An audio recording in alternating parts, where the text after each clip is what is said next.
Asian কাপের প্রস্তুতি উপলক্ষে থাইল্যান্ডে দুটি ফিফা ফ্রেন্ডলি ম্যাচ খেলেছে বাংলাদেশ নারী ফুটবল দল।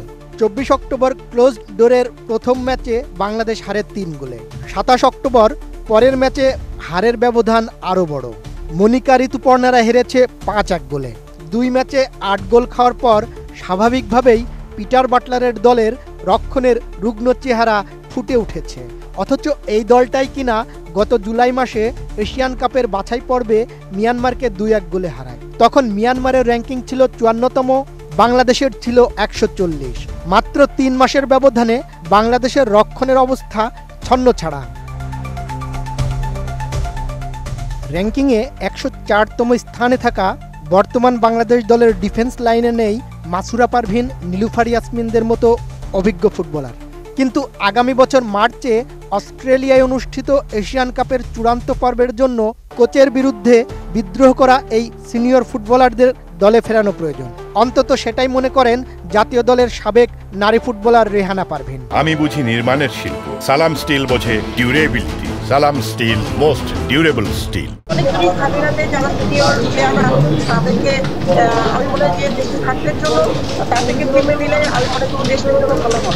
বর্তমানে ভুটানের নারী লিগে খেলছেন সাবিনা খাতুন, কৃষ্ণা রানী সরকার, মাসুরা পারভিন সহ জাতীয় দলের একাধিক ফুটবলার। ভুটান নারী লিগের প্রথমার্ধ শেষে সর্বোচ্চ গোলদাতার তালিকায় শীর্ষে ছিলেন সাবিনা।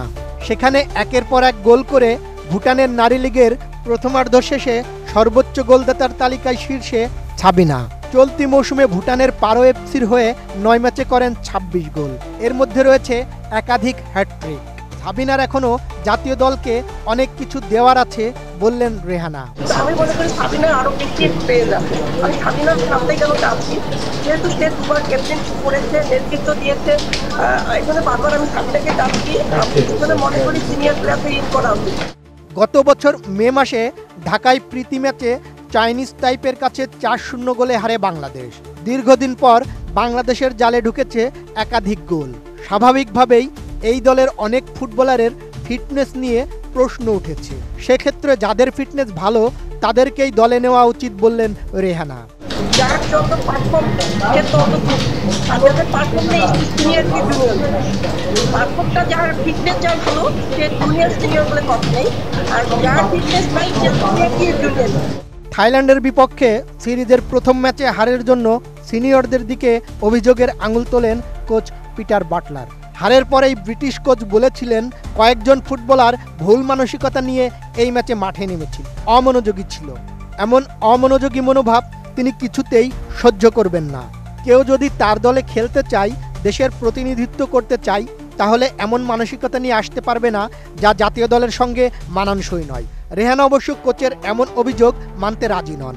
তার দাবি জাতীয় দলে যারাই খেলেন শতভাগ উজাড় করে দিয়েই খেলেন। সিনিয়র প্লেয়ারদেরকে অবশ্যই সম্মান করা উচিত। আমি মনে করি একটা প্লেয়ারের মন ভেঙে যায়, একটা কোচ কিন্তু সবসময় একটা প্লেয়ারকে যেমন ভালো করতে পারে, আমি সবসময় মনে করি একটা কোচ কিন্তু একটা প্লেয়ারকে হিরো বানাইতে পারে, হিরো বানাতে পারে, কিন্তু এটা ভাবা উচিত না।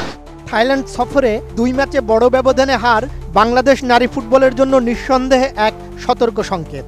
আসন্ন এশিয়ান কাপের আগে দলে অভিজ্ঞদের ফেরানো, ফুটবলারদের ফিটনেস ও মানসিক প্রস্তুতি সবকিছুই এখন পুনর্মূল্যায়নের সময়। মাঠে সেরা পারফরমেন্স পেতে হলে অভিজ্ঞতা ও তরুণ উদ্যম দুটোকেই একসঙ্গে কাজে লাগানোই হতে পারে সাফল্যের চাবিকাঠি। বদিউজ্জামান মিলন, এটিএন নিউজ।